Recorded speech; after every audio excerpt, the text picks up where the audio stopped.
Good afternoon all, and welcome to another video on All Hail the Ale. Sunday is usually Trad Beer Day, but we're doing two videos today. We are making it Stout Sunday and Trad Sunday. The first one we're going for, it's a very special beer, as I'm sure you can tell by the thumbnail. It's this one from Jump Ship, Resist Anti-Imperial Stout. And for those who couldn't quite tell from the thumbnail and from the bottle, it's a beer that's brewed in solidarity with Ukraine. Now, this was a beer, I'm going to be brutally honest and upfront, I was apprehensive about acquiring because it has a special ingredient. We'll come to that in just a moment. But there was a very limited run of this beer made by Jump Ship in conjunction with the the Drinkers for Ukraine initiative, basically to raise money for Ukraine. Don't need to understand why. It's pretty obvious why. Anyway, so with the beer, you know, it was limited numbers, and I was umming and ahhing because of the ingredient, which is beetroot. And I was like, oh, do I? I like beetroot. You know, I'm a big fan of borscht, and I love my pickled beetroot. Wonderful stuff. But in beer, I was very unsure. However, you know, I thought I'm going to get some, try it out, because, you know, you only live once. And when it was released, you know, it was a real short window. The release email came out. I was out shopping, and all of a sudden, by the time I'd finished my shopping, the sold out email came as well. So I missed out on the first run. Then I got a message from Sonia at Jump Ship saying, we've got one, you know, stuck it up on the site, grab it while you can. And unfortunately, again, I was out shopping when that message came through, and it had gone by the time I'd got to it. And then there was the notification that they had one last pack left that they were going to auction off for charity for, obviously, the Drinkers for Ukraine initiative, all proceeds of which are going to the charity. And, you know, you understand the nature of an auction, highest bid wins. And I thought to myself, you know, if I don't like the beer, it's not money wasted because it's all going to a good cause. So I stuck my bids in, and I was successful, and I won the last 4-pack with a glass and this little note. And the note says, and I'm sure everyone got the same note, it says, "Thank you for ordering our limited edition Resist Anti-Imperial Stout and supporting the Drinkers for Ukraine initiative to raise much-needed funds for humanitarian efforts in Ukraine. The beer has been pasteurised, but it's a small batch bottling, so please keep refrigerated and drink within 3 months. That won't be a problem." And it says they drank the first keg in 3 hours, so it shouldn't be too hard. It may contain gluten. Hope you enjoy being one of a select few shipmates lucky enough to sample this beautiful stout. And there's a nice handwritten bit at the end. It says, "Thank you for your winning bid. Can't wait to hear what you think of it, Sonia." So that's the nice little note there. As part of the prize, you won the pump clip as well, which is this one. You know, the nice little pump clip. I shall add that to my little collection. I think it's great. And of course, you got the beer. You got 4 of those. And the glass as well. Now, I already have a Jump Ship glass, but this one is a bigger glass, so we're going to be drinking out of it today. So, I know a few people have been interested in the colour of this beer, and I am too. I don't know if there's going to be any purple colour. But let's go through the ingredients first of all. It says the ingredients are water, barley, beetroot, oats, hops, and yeast. And the label is nice and simple. Exactly what you saw there. So, let's get it out into the glass and see what we think, shall we? So, my first ever beetroot beer. Should be interesting. The 5th beer that I've had from Jump Ship. I've had all the others, the Yard Arm, the Flying Colours, the Goose Wing, the Stokers, and now this one. So, into the Jump Ship glass. The pour is stout coloured. That's a bit of a relief. I was expecting purple. And check the head on that. That looks glorious. So, do we get any purple? Oh, maybe. There's just a hint. Anyway, it's kind of dark chestnut with just a hint of red. I don't think we're going to capture it on the camera. I don't think we are. Anyway, that's your beer up close in the glass. It's jet black for all intents and purposes, with a nice tan head. Got about just under 2 fingers there.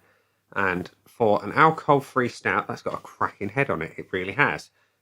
It looks superb. Let's have a whiff. Do we get any beetroot on the nose? Let's find out. Oh, that's interesting. That is. Okay, I'm getting the malts. It's a real nice malt profile. I'm getting chocolate. Getting a little bit of that roasted coffee. There's something sweet behind it.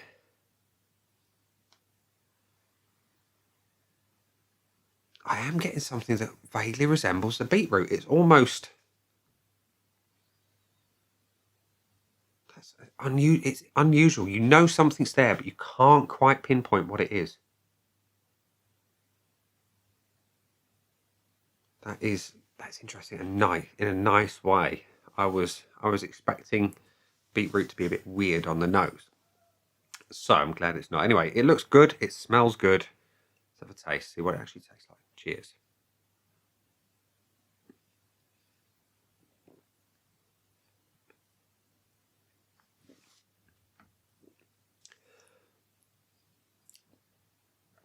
It's nice. That is nice. Being alcohol-free, 0.5%, and it's the epitome of the anti-imperialism. You know, it's the exact opposite of a big impy stout in the ABV department. Body is light to medium. Carbonation is good. It's not in your face. It's not too light. It's just about right of what you'd want in a stout. And the flavours...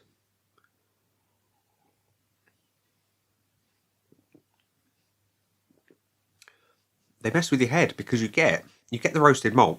You get an almost chocolatey edge to it. Classic little bit of coffee.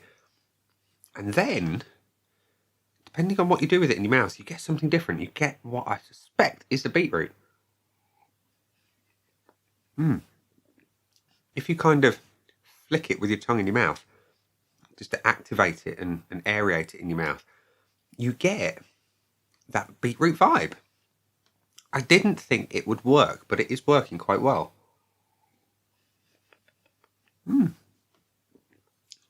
Pleasantly surprised with that. That's an edge to a stout I've never had before. Dangerously drinkable, dangerously so. And I can see why that keg went in 3 hours. It's really quite tasty. Like I say, beautiful malts, a little bit of chocolate, and that edge that the beetroot's giving it, I like. It's a shame that I've only got 4,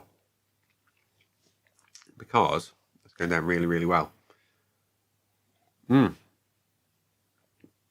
Very nice indeed. So let's go to the aid memoir of Untapped and see what the very limited people who've had the chance to try it think of it. And for those who've actually checked it in on Untapped, there's only been 3 of them. So we've got 3 and 2 people I know with an average score of 4.66. People I know who've had it 4.5. It's very low numbers on the check-ins. And my scoreboard of joy is currently void of everything. Let's give it some points, shall we? So, make sure we got a little bit of chalk. I need a new bit. Look at that. It's tiny. It's tiny. That's less than the end of my thumb. Anyway, not that you need to know that. I just thought you might want to see.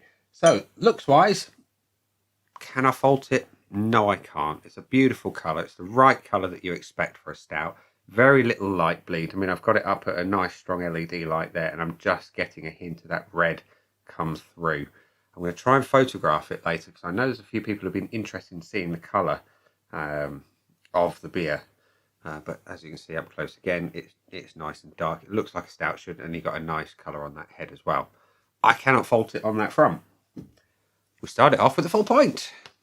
The aroma smells just like a stout should. Roasted malts, hints of coffee, little bit of chocolate, and that little something different that if you didn't know it was there, you'd possibly miss it. But it's there, and it adds an interesting edge. And I'm going to go in for another whiff. Yeah, it is. It's there. It's almost cereal-like, but sweetness and that slight beetrooty edge, I guess. Yeah, there it comes again. You get more of the beetroot. The deeper you inhale, the more you get the beetroot. And it's just on that very end of that inhale you get it. If you've got it and you haven't smelled that yet, deep inhale and then slow down right at the end, and then you pick up the beetroot. I like it. It's different. I did not expect to like it on the nose. but I do, so I'm going to give it a point. I wouldn't change it. Body for an imperial alcohol-free stout, or an anti-imperial alcohol-free stout in this case, it's decent. It is hard to get a big, thick, heavy body in such a low ABV beer, but it works here. You know, it's light to medium, great carbonation. It doesn't feel cloying in any way, shape, or form. It's just about right. I wouldn't necessarily change it at all. But yeah, I'll give it a point. The taste was the bit that I had the biggest issue with in my head at first. I thought, beetroot in beer, no way will that work. But it does. It does. The savoury edge of a beetroot is very different to when it's pickled. You know, if you just cook a beetroot up and make a borscht, very, very different to the pickled stuff that we all know and love in our cheese sandwiches. This, in a beer, it adds and works with it. There's the natural sweetness of a beetroot that's clearly bringing up the sweetness of the stout, counteracting some of the bitter nature of what can be your heavily roasted malt. Those malts are there, and they're balanced quite nicely with that sweeter edge of the beetroot. And it's one of those that's subtle until you aerate it in the mouth, like I say. I like it. I did not expect to like it, to be brutally honest. Would I change it? No, I wouldn't. I'm going to give it a full point. And the finish. Well, on an imperial stout of any nature, alcohol-free or fully leaded, I want the classic notes of a stout. I want some bitterness. I want some malt. I want some of the adjuncts to come through. And they do. You know, this has got those nice roasted malts. It's like cereal-based, almost. You know, that almost, and this is going to sound weird, Weetabixy type thing on the back end. And that's possibly going to come across in an almost negative light. It's not. It's nice. It's got a little bit of sweetness from the beetroot. And as it kind of fades, you've just got a nice, real pleasant, hoppy back end. And it's not very often you talk about stouts having a hoppy back end. But this one does. I like it. Would I change it? Not really, no. I'll give it the full point. So yeah, it's got a full 5 out of 5. So it means it's eligible for the bonus point. Am I going to give it a bonus point? Yeah, why not? Just for fun. Because it's a great beer for a great cause. Buy again. Now, I have a problem with that box because I cannot buy it again. It's such limited edition. I got the last one. So I cannot actually buy it again, but would I? Yes, I would. It's definitely one that I would buy again if I could. And value for money. Right, now this one I'm going to draw the line on because what I paid for this beer is a lot more than what other people would have paid for the beer because it's all going to a good cause. And in my head, I thought to myself, if I don't like the beer, it's not money wasted because it's all going to a great cause.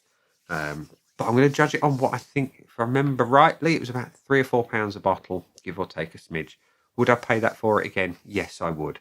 So on the release price, yes, it's good value for money. So yeah, I'm going to give it the point, which means Resist from Jump Ship Brewing has got a clean sweep of points and extra boxes. So there we go. A beetroot beer. The first one. Would it be the last one? I don't know. I don't think I've ever seen anyone else brew a beer with beetroot, but if you do, let me know. And I might give it a try because I've enjoyed this one. So yeah, I'm going to make them last. I might share them with some good people as well, just because other people deserve to taste good beer as well. And on that note, I'm going to say that has been the beer. I've been me. Those down there are the buttons. You know exactly what to do with them by now. You've got the like, comment, dislike, and subscribe. Choose any combination of them as you wish. And I will see you again soon for another video. Bye.